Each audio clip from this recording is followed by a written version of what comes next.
Last week, I revealed my list of 2018's top communication wins.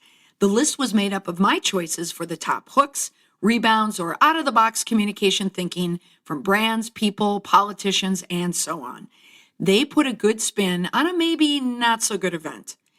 This week is all about the not-so-good event or blunder that became an overall fail.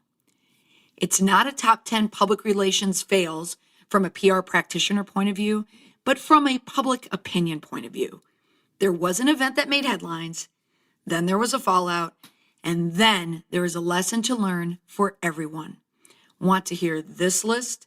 Well, then just keep listening to this week's episode of the Confident Communications Podcast, episode number 8.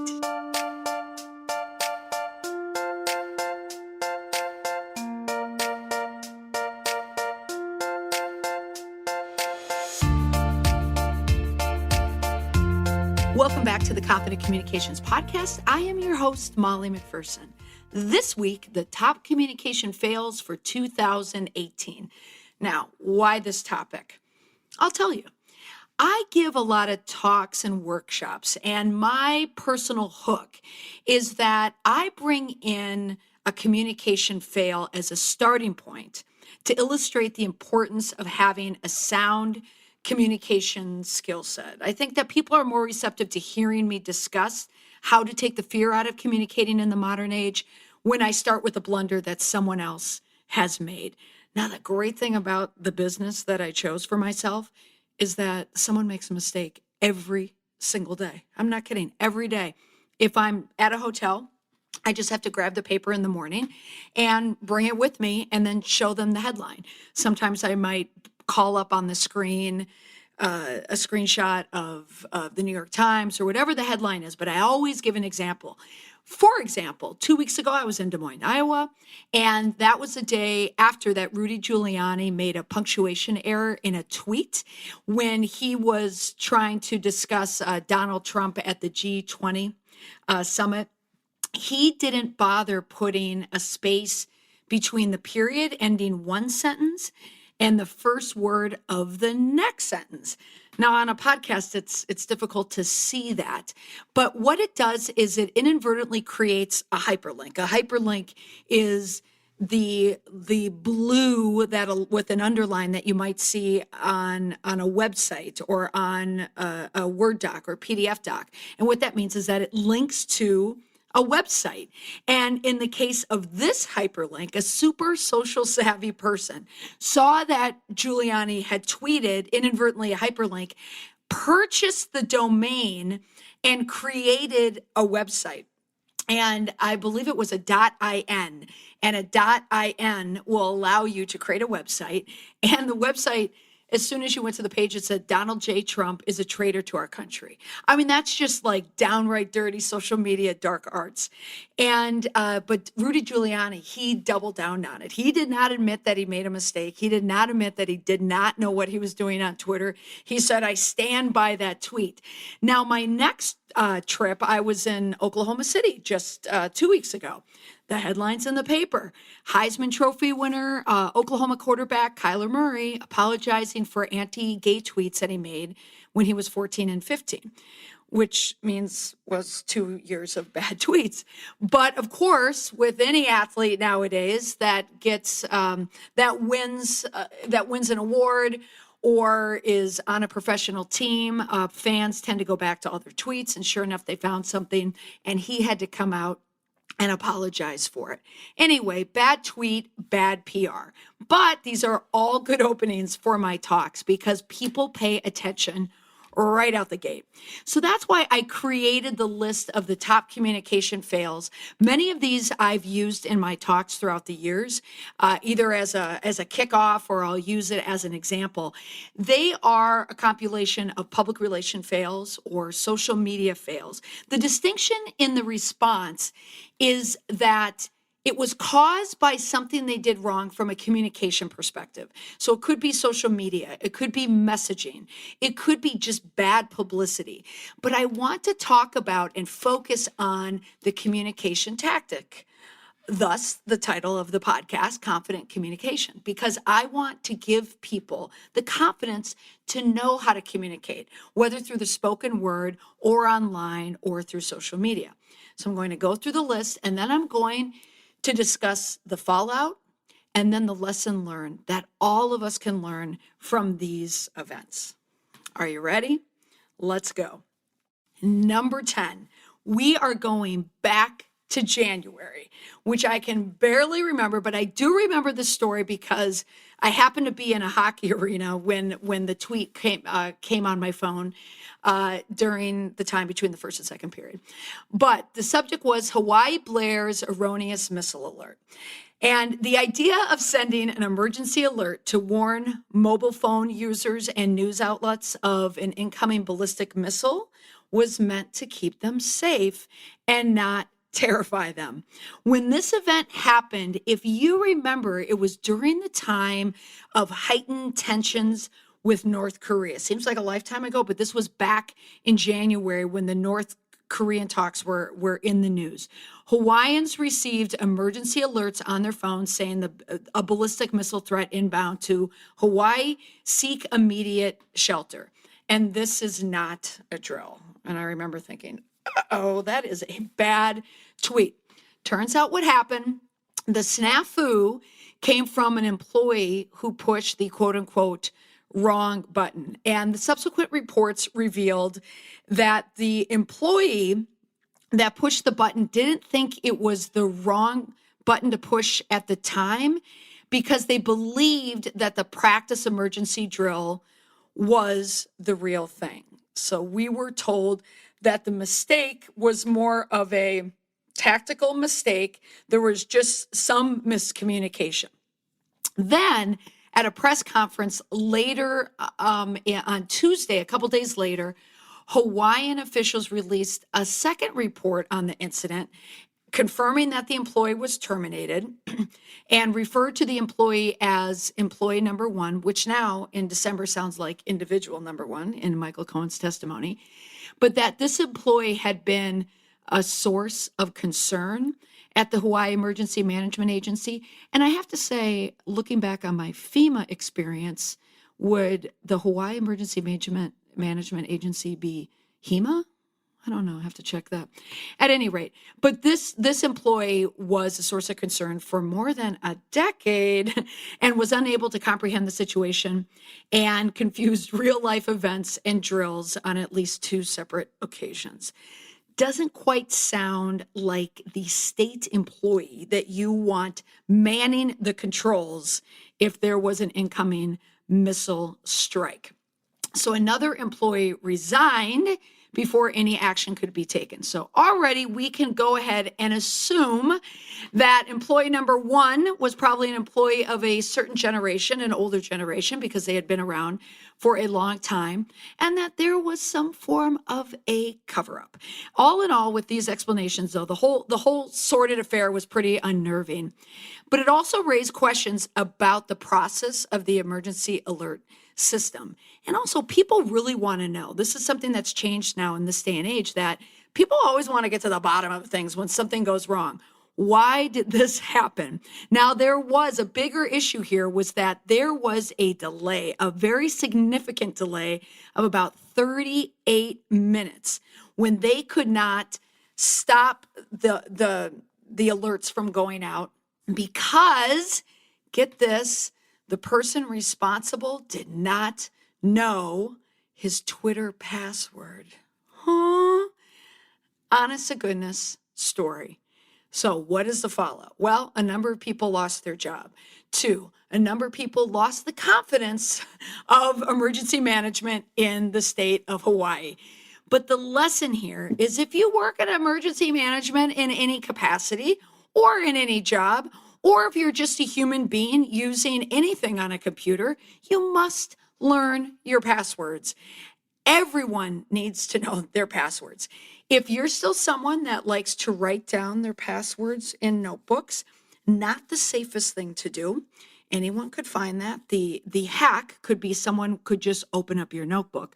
But nowadays, there's a lot of programs out there like LastPass, which is what I use. Should I say that? Would that be private? Or 1Password. These are all these password applications that people can use. So, lesson learned, know your password. Number 9, this one happened in May of 2018, and it starts with the viral trend of Yanny or Laurel. Remember this one? It was the next gen blue or gold dress. This one happened in the midst of a bombing campaign in Afghanistan. The Air Force, U.S. Air Force, decided to send a funny tweet because everyone knows that bombing is hilarious. To get on the fun with the Yanny and Laurel viral thing, is they sent out a tweet stating that Taliban forces would rather have heard Yanny or Laurel instead of the noise of an A-10 dropping bombs. Talk about a bomb was that tweet. So it was widely panned online. No surprise for being insensitive and also diminishing the potential loss of many, many civilian lives in the Middle East due to the war on terror. And no surprise, the original tweet was quickly deleted. I'm going to show my generational bias here and assume that it was someone younger than a baby boomer that saw the humor in that. I might even say younger than a Gen Xer. So the fallout, the tweet was deleted. The Air Force had a lot of egg on their face, and no one really cared about the Yanny or Laurel after that. It's funny, like once that tweet came out, not many people heard about Yanny or Laurel anymore, but this is why you need guidelines. You do need social media guidelines if you are running a business and organization, or I don't know, like a military. So if you're a business and you want to jump into pop culture and you want to incorporate these types of jokes and elements into your social media updates, I mean, usually it's a good deal. It's a good idea. I think years ago, like the blue and gold is when things, all things discussing blue or gold worked for the first 2 days. And if you remember, like every celebrity kind of jumped on the blue and gold. And I don't know if you remember it. I only saw blue. I never saw gold. But the whole thing was cute and kitschy. But it was kind of a one and done. The Yanny Laurel is an also ran. So if you are going to jump on it, try and be ahead of the curve on something. I would argue that Yanny, this whole Yanny phase, was a little behind the curve. Maybe it was right on the curve. But if you're going to do it, you have to be really, really clever. So take the time to look at the guidelines, look at the social media policies, run it up the chain, and run it up the chain through a lot of different people that have lots of variations on humor. Some people that are witty, some people that are silly, and really pull. Is this a wise thing to do? Don't leave it up to one person. All right. Now, speaking of social media guidelines, number 8, I'm just going to call this the red hen. I use this one a lot in my talks, and someone will tell me, and I'll always use it at this point when someone says, you know, what's the big deal about having a social media policy or guidelines? It really doesn't matter. And then I'll ask, and it doesn't matter where I am in the country. I'll just ask, could someone tell me where the red hen is? And some people look at me. I won't even say restaurant. I'll say the red hen. And then someone will say Virginia. And then I'll look at them and say, now tell me, how do you know that? We're standing in wherever we are, Tennessee, Washington State. How do you know about a restaurant in Lexington, Virginia? And then the story will slowly dribble out, and most people remember it. So the Red Hen is this tiny farm-to-table restaurant that was on Main Street in this tiny, I won't call it tiny, but a smaller city of Lexington. It's in the western part of Virginia. So this event happened in June when President Trump, this was around the time in the summer where a lot of the anger in the country, it was heightened. There was a lot of heightened tension around Trump's policies and his desire to bar, transgendered people from the military, and this idea of the transgender became a very hot topic, a hot issue, hot button issue that there many people were discussing. So along those lines, in comes Sarah Huckabee Sanders. She's the press secretary to President Trump. She came into the Red Hen with a large group of people to sit down and eat a meal. Can't remember if it was lunch or dinner. I somehow feel it was a lunch, but she's with family and friends. And then the owner of the restaurant, Stephanie Wilkinson, said later in a story with the Washington Post that she wasn't a huge fan of confrontation, but she wanted to stand her moral ground and ask Huckabee Sanders to leave because she did not agree with the inhumane and unethical treatment from Trump's administration. And she thought that his policies were cruel. And part of her reasoning too is she said that several Red Hen employees are gay, and she knew that Sanders had defended Trump. Now, she asked Sarah Huckabee Sanders to leave. Now, when I ask people to recount the story, I'll ask them, okay, how did we all find out about it? How did the press find out about it? And they'll inevitably say Sarah Sanders tweeted about it, which is true. She did. So she did the next morning. She took to Twitter and said that she was told by the owner of the Red Hen, and she pointed them out in Lexington, Virginia, asked her and her family to leave, to politely leave. And she said here in her tweet, her actions say far more about her than me. I'll always do my best to treat people, including those I disagree with, respectfully, and will continue to do so. In my opinion, that's a one for Sarah Sanders. That's a pretty good tweet. But now we had this fallout. I mean, naturally, there's going to be fallout on both sides. And the restaurant got hit hard. And where do you get hit hard first? And where do you get hardest is online. Their Yelp reviews sank. Their Google reviews sank. Everyone was targeting this restaurant. And the Trumpers, wanted to support Sarah Sanders and by extension, President Trump. And I think that the owner of this restaurant had absolutely no idea what hit her, because what happens a lot, and this is with a lot of the clients that I deal with, they never think of that digital fallout. They're still operating many times in that 90s culture, that 80s culture, the 70s culture, where everything was interpersonal. It was person to person. And it was, phone calls and yellow pages. The thinking about anything online and online reviews is kind of like another step. Well, she found out very, very quickly that this was going to hit her business. Now, what makes this a fail is not because Sarah Sanders responded to getting kicked out. It's not because Wilkinson kicked out Sarah Sanders. Although I will say when she was kicked out, the owner of that restaurant did know that this was going to make some news. But it was in how it leaked is what landed it on this list. Because what the Red Hen did not have, I can't say this for a fact, but I can assume this, is a social media policy for employees. Because the reason why this story leaked was not because of Sanders' tweet. It wasn't because of the owner. It was because of an employee at the Red Hen restaurant took a photo of a whiteboard at the restaurant and tweeted it out. Now, the whiteboard in the restaurant had information written about the day's events at the restaurant. So it was what they needed to order, what they were out of. And then in one column off to the right, it said 86 Sarah Huckabee Sanders, was Sarah misspelled, by the way.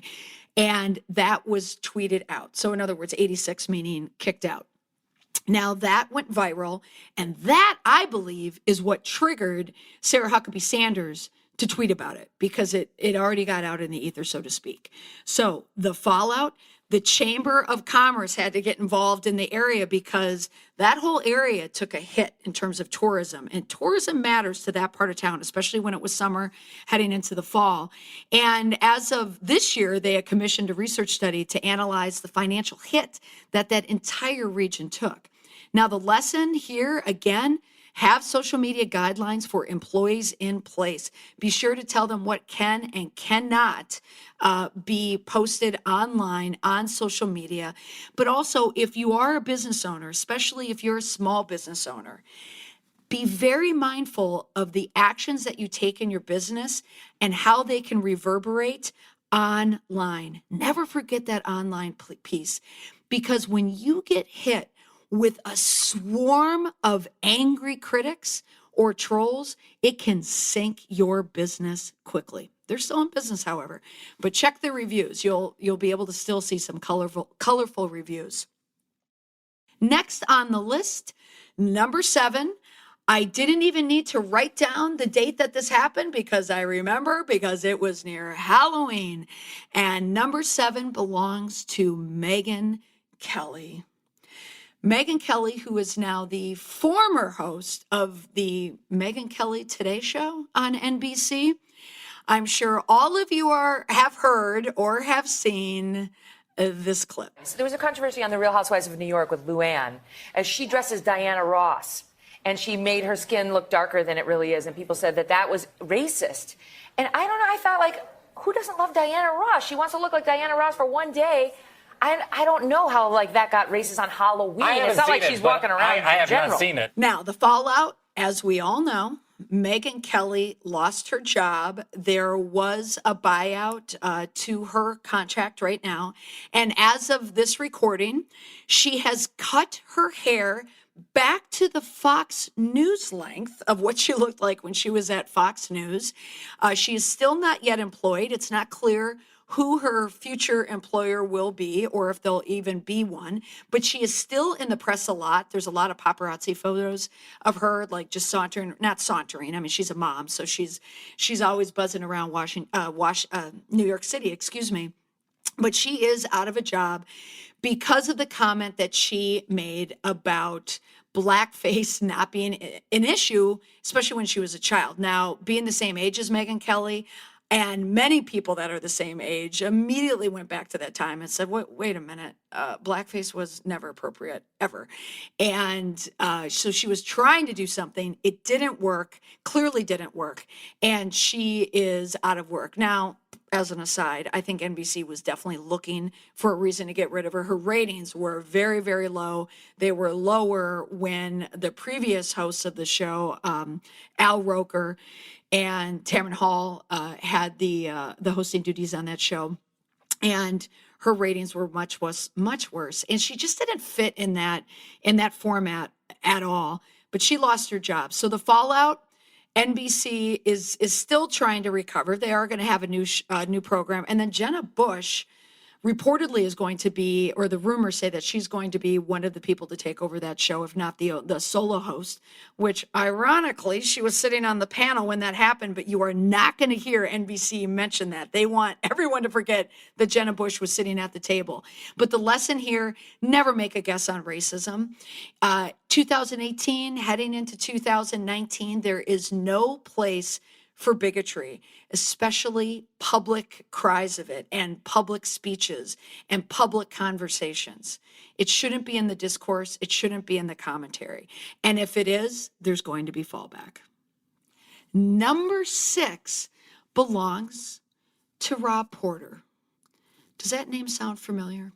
Whenever I hear the name Porter, I always go back to one of my favorite movies of all time, All the President's Men, Dustin Hoffman playing Carl Bernstein, when he was trying to get the information out from the secretary in the White House, when he said P, and then Robert Redford says P is for Porter. We know P is for Porter.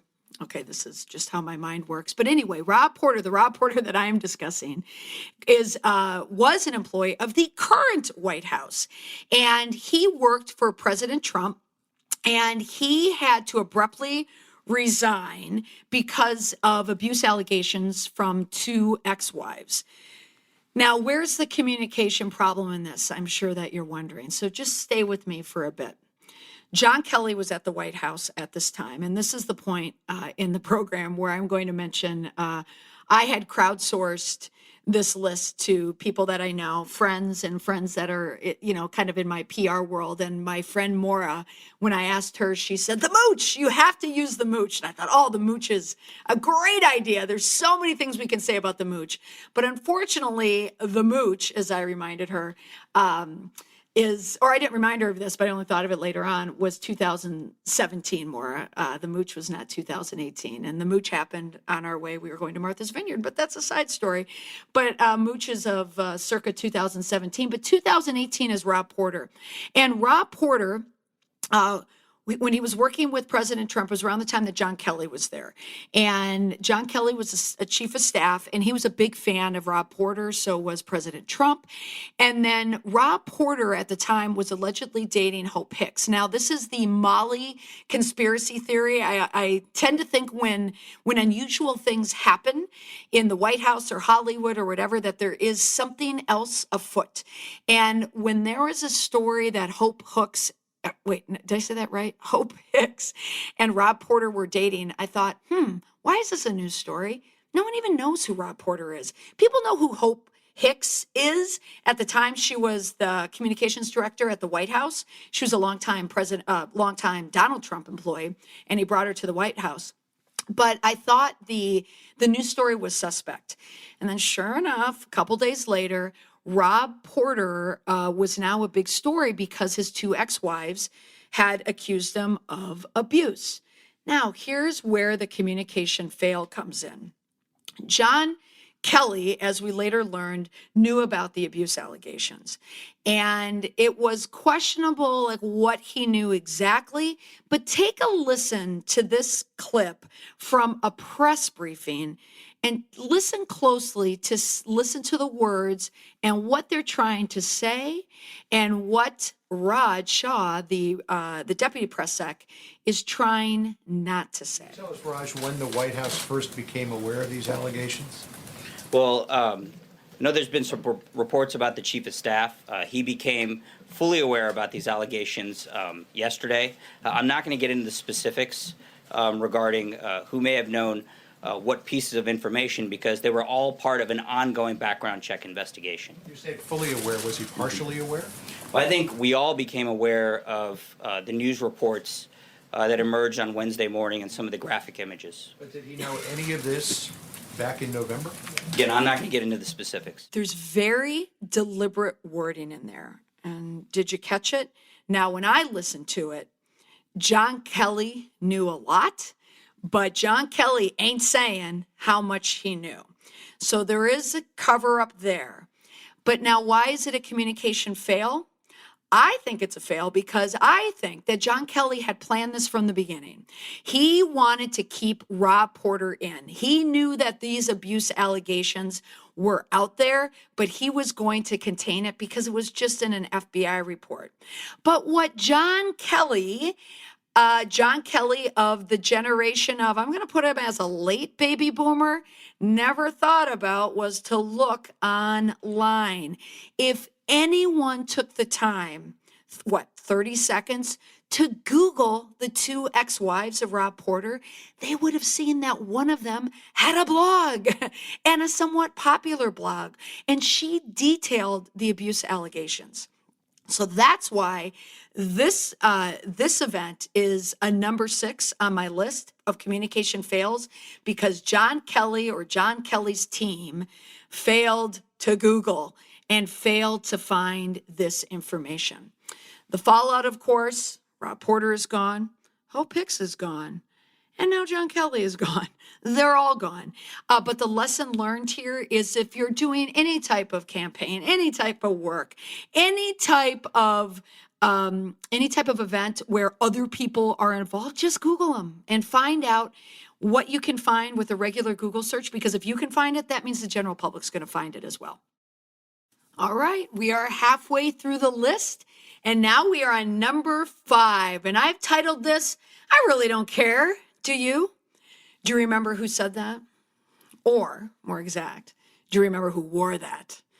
So as she boarded a plane to head to Texas for a surprise visit to the heart of the family separation crisis that many thought was started by her husband, President Trump, Melania was spotted wearing a coat as she ascended the stairs to the plane that said, "I really don't care, do you?"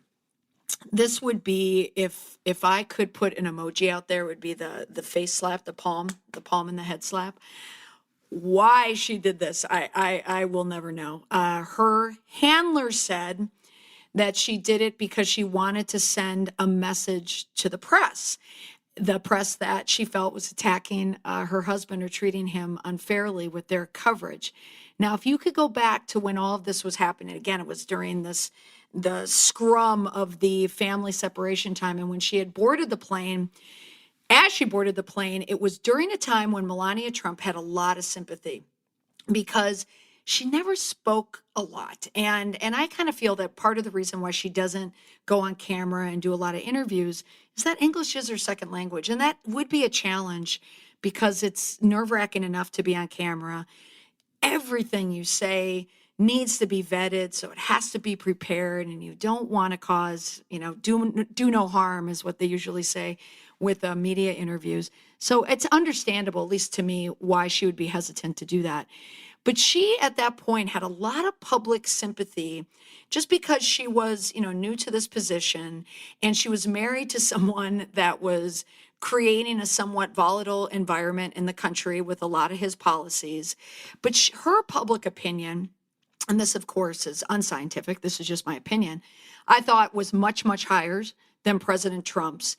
And she kind of rode this wave of a cross between sympathy and also understanding based on who she was and where she came from, and knowing that she publicly had stated that she just wants to be home and be with her son, Barron. However, when she ascended that plane with that jacket, she was making a statement, and this is really the first time she did. And when it came out after the fact, when this story broke, allegedly her team had no idea that she was wearing this coat. She did this on her own. And then hashtags started.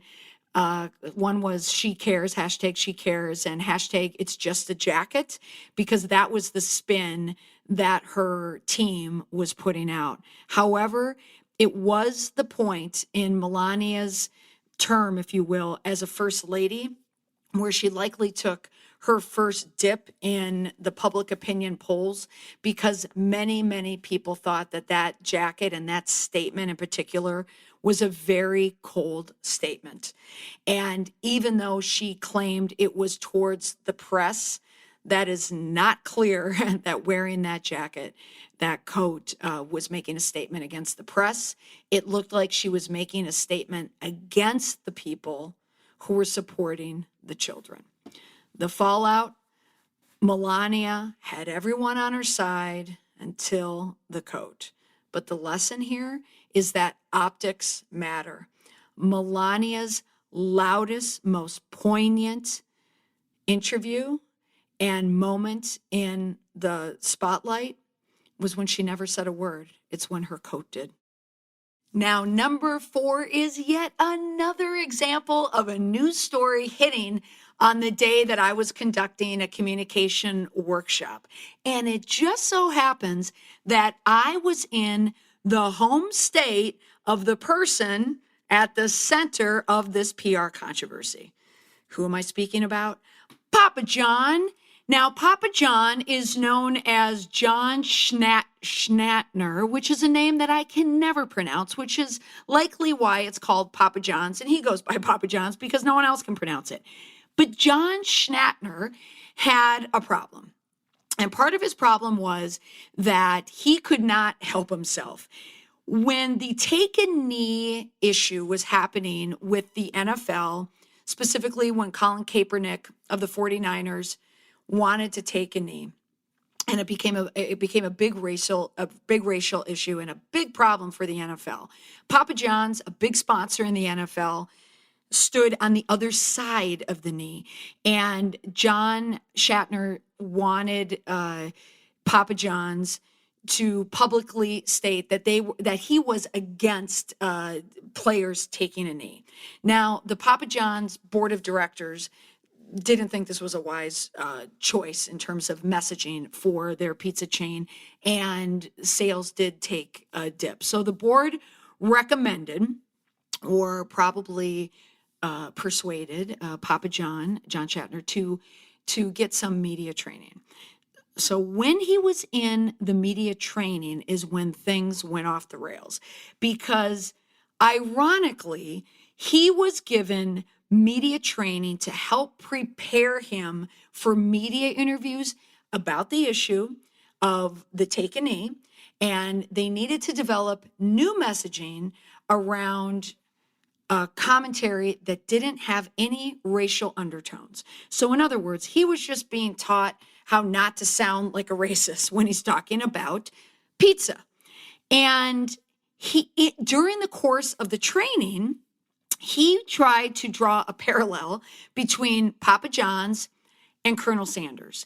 And he had stated that Colonel Sanders spoke a certain way, and based on history and contextual history, that when Colonel Sanders used the slur, the N-word specifically, that there wasn't a lot of fallout for Colonel Sanders, but which became more of a brand and more of an iconic brand. But he said way back when there wasn't a public fallout. So why is there a public fallout for Papa John? So within the media training, he couldn't even help himself. Now, no surprise in the environment that we're in is that conversation, which was recorded because I'm sure they had a camera in the room, probably had other cameras there, because that's what media training is getting people comfortable speaking under pressure in the spotlight with a camera in front of them. You want to prepare them to not say anything stupid. He couldn't help himself, and he did. That video leaked, which isn't surprising in this environment that we're in, this digital environment. And from that, there was a lot of fallout, primarily Papa John himself. So he was asked to leave. Okay, so he's no longer the CEO of Papa John's. The board kicked him out. The additional fallout from it is that when you're labeled a racist, there's not a lot of recovery there. It's pretty difficult to recover, especially when you stand by it or you say that it was taken out of context. What's really difficult to be taken out of context is there is evidence of you not taking it out of context. Purdue in Indiana removed his name from buildings, so did Ball State. They said that they were going to keep it, and then they rescinded that. So did his gym. His personal gym took his name off the wall. University of Louisville.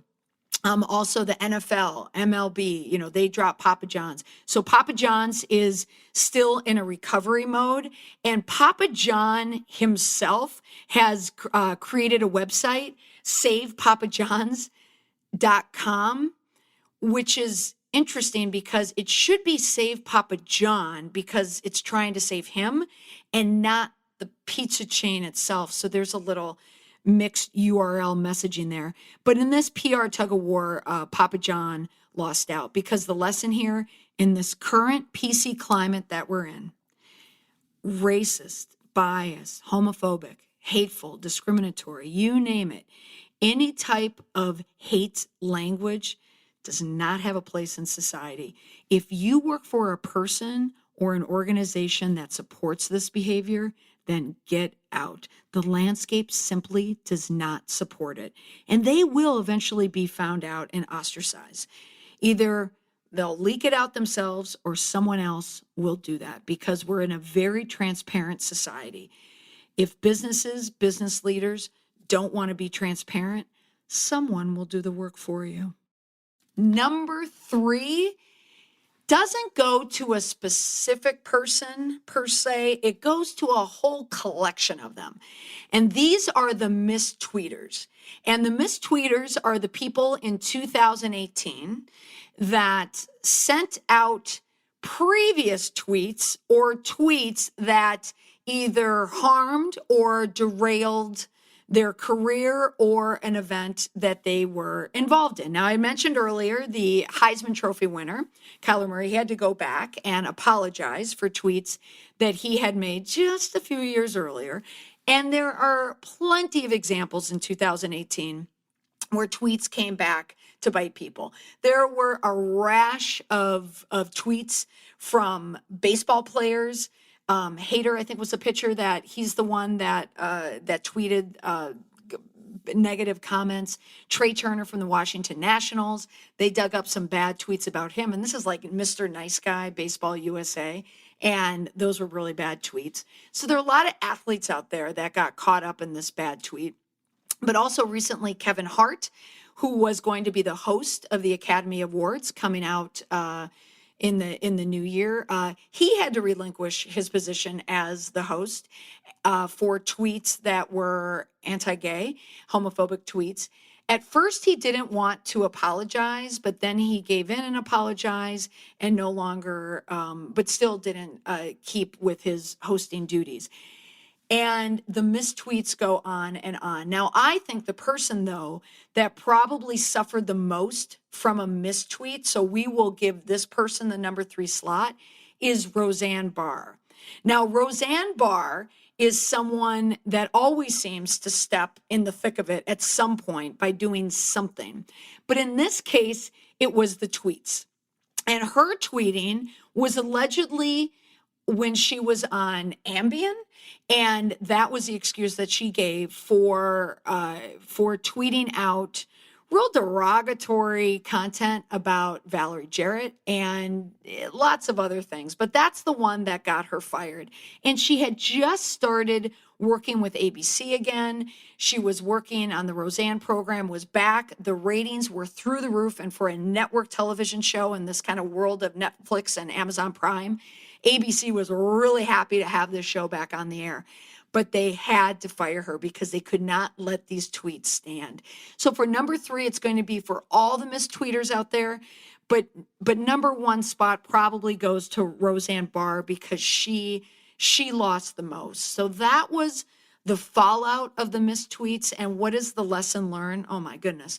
Of course, if you are someone that does have a social media pass, and millennials, I'm mostly talking to you here because when Twitter came on the scene, this was 2007, 2008, most Gen Xers, most baby boomers weren't on Twitter, or they just started Twitter. So there wasn't a lot of history there. So when they started, they were starting the social media network when they were 35 or 45, 50. They're at an age where they know better not to say those things on Twitter. But for a lot of the younger generations, these are the people that get caught up in these old tweets. So if you're a millennial, if you're Gen Y, Gen Z, a teenager looking for a job, make sure you take the time to vet your social media. And if you are of a generation that should know better, don't say anything stupid on Twitter. I know you could think, oh, we'll just delete this, or when the Ambien wears off, I'll go back and delete that post. You can never delete anything on social media. You can hit delete and it can go away temporarily, but it lives forever, especially with screenshots. So that's our lesson learned. Number 2 is going to go to a collection of people as well. I will call number 2 the Men of Me Too. And the Men of Me Too goes back a couple of years now. And if I did this list last year, if I had the podcast, oh my goodness, Kevin Spacey would absolutely be on that list. And it's not from a communication point of view. It's not from the act that got him caught up in the whole Me Too mess, is that Kevin Spacey tried to tweet his way out of the mess, and that's never, ever a good idea. But for 2018, the Me Too movement, which I discussed last week, isn't going anywhere. It is still here and it has legs. And I don't see it going away anytime soon. So I think it will still be with us well into 2019. The 2 people that I want to point out for this distinction of communication fails.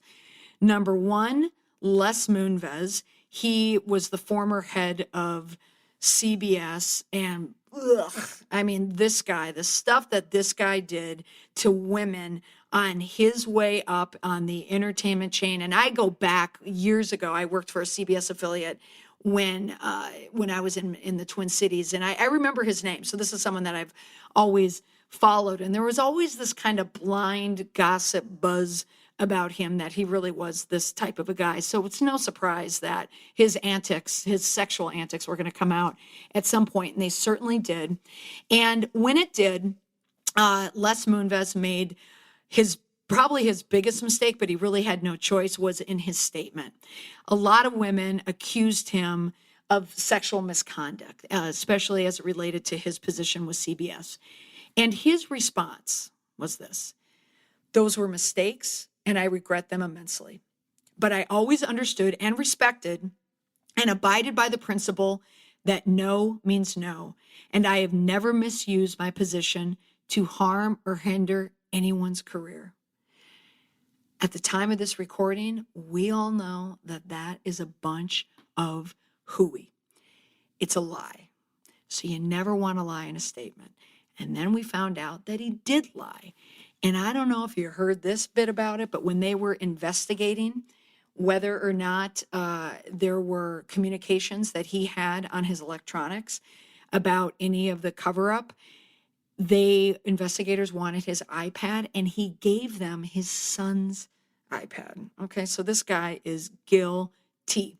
And since then, he's lost his $120 million payout, which he deserved. Now, by extension, the bad communications was his wife, Julie Chen, who is standing by him. Now, that's just the act of standing by him. That's for another podcast, I suppose. But the communication angle in this is that Judy Chen is the hostess of two CBS programs, one syndicated by CBS, The Talk, the talk show during the day, the all-female talk show, and then also as the hostess of Big Brother. And both gigs that she's now stepped away from in support of her husband. Now, where her blunder is, in my opinion, is that her statement was just as ridiculous as his. I mean, she supported everything and believes him. Now, moving on from Julie Chen, one more person I'm going to highlight in this whole Me Too movement was someone that I really, really liked, and this was Louis C.K. And Louis C.K., I'm not going to say what he did. You can just Google it and find out. But of all the Me Too issues out there, this is probably one of the more disgusting ones. But what Louis C.K. did right, and he would have been on the list last week, is that unlike a lot of the other Me Too guys, he admitted it. And not only did he admit that the accusations were true, he admitted it right away. He did not even take a breath before he admitted, yes, I did it. It was wrong. And now I'm going to take time off to reflect on what I did. Likely working with the PR team. And that was really good advice because he took it. Until he didn't. And his time off was about 7 months, which in the timeline of Me Too really isn't a long time, and it wasn't long enough. So Louis C.K. slowly crept into the underground comedy cellars where he belongs and started his comeback. He started it slowly, started it in the underground, and just showed up on stage. Now, part of the problem with that tactic is, and some of the women had pointed this out online on social media, was if you're just a woman that's going to a comedy show and you don't think that someone who forced women to watch him we'll just leave it at that, perform, they were required to sit there and have this man walk out. And they had no warning whatsoever that they were going to see Louis C.K. And that's, you know what, that's a pretty fair argument that they should be aware that he's coming out to perform. That's number one. Number two is that when Louis C.K. did perform, he didn't really address what his time away in the spotlight was for. I know it's difficult to make jokes about it, not that he needed to make jokes about it, but there could still be a public statement that he could have put out in the ether like that, hey folks, I'm slowly coming out and doing this. I took some time off, I reflected on it, and now I have to get back to what I do and what I love, but I am a changed man, yada, yada. But the other piece of it that I think is a communication fail is because he brought other people into his communication fail. And in the case of one of his friends, Sarah Silverman, take a listen. And Oh, so you and Louis were. but it's not analogous to the other women in this that are talking about the predicament, the what he did to them, because he could offer me nothing. We were only just friends. So sometimes, yeah, I wanted to see it. It was amazing. Sometimes I'd be like, gross, no, and we'd get pizza. That was Sarah Silverman on the Howard Stern show addressing the Louis C.K. issue. Now, Sarah Silverman, a comedian, a pretty bawdy comedian, I assume was part of a plan for Louis C.K. to slowly get back into the good graces with comedians. I picture Louis C.K. casting a net to all of his comedian friends and asking them, pleading, please, somebody go on the air somewhere in support of me. Sarah Silverman took him up on it. But the problem is that when Sarah Silverman did that, she put herself in the middle of the mess. And whenever a woman does that in defense of a man that's done something indefensible, you can't get out of that. So that was Sarah Silverman's problem. Of course, no surprise, she had to come back a day later because she was called out on Twitter, and she picked one of the tweets and she ended up apologizing. And she said she was sorry. Ugh, this is why I don't like weighing in. I can't seem to do press for my show without being asked about it, meaning Louis C.K. But you're right. You were equals and he blah, blah, blah, and that's not okay. So point being that now Sarah Silverman got caught up in that mess. The fallout. For Sarah Silverman, every single time that she's on stage, people are going to think about Louis C.K. and what he did to her. The lesson. It is very difficult to weigh in and defend undefensible things. Now, before I reveal the number one communication fail, I want to let you all know about something that's happening in early 2019. I am launching a new online course in January called Communicate with Power in Less Than an Hour. The title pretty much sums up what the course is about. As you heard in my list from the last two episodes, is that communication is a challenging hurdle to overcome in the 21st century. And from my work traveling around the country, working with clients, hearing the stories from my audience members after my talks, they don't feel heard in all the social noise and chatter out there. They are afraid of saying the wrong things online or in person. They worry that speaking up for themselves will earn them the wrong label. They fear someone will take what they say or write out of context. They are afraid of the risks that they put themselves out there on Twitter, Facebook, Instagram, LinkedIn, whatever they're using. They're worried that they may end up as a communication fail. And if you're like most professionals, you spend most of your time communicating online. This course, Communicate with Power in Less Than an Hour, will give you all the tools you need to feel confident communicating in the modern age. That leads us now to number one. Who did I rank as the worst communication fail of 2018? The number one goes to the number one social network in the world, Facebook. I could probably spend another 25 minutes just talking about all the misdeeds of Facebook and Mark Zuckerberg and company, but I'm not, because all the stories have been in the press. So I'm going to go right to the end, which is what happened this week. That Facebook, we now have learned that they gave even more access and more intrusive access to a lot of companies like Spotify and Netflix. The personal data that all the users give to Facebook, they're giving it to all these other companies. What does that make you think about Facebook?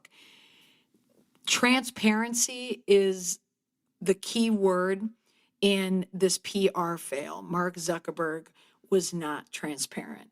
Back in March, when he testified, he clearly sat down with PR handlers that helped him message.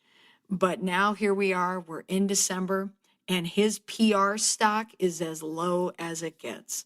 The fallout, everyone universally hates Facebook right now.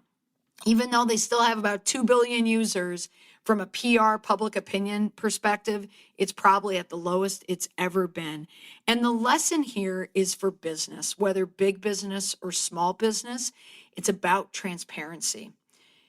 We are not a society that allows misdeeds to go unnoticed. Someone is going to find out that information. It's either going to be a journalist, a citizen journalist, a looky-loo on social media, an activist, someone scorned.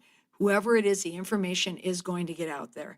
Think about it. If Mark Zuckerberg can't hide, how is anyone else in a business ever going to hide? And there it is, your top communication fails for the year 2018. I hope you were able to gain some insight into how my brain works, how my PR brain works, but also how you can help navigate this public opinion landscape in your work, in your profession, or in your personal life.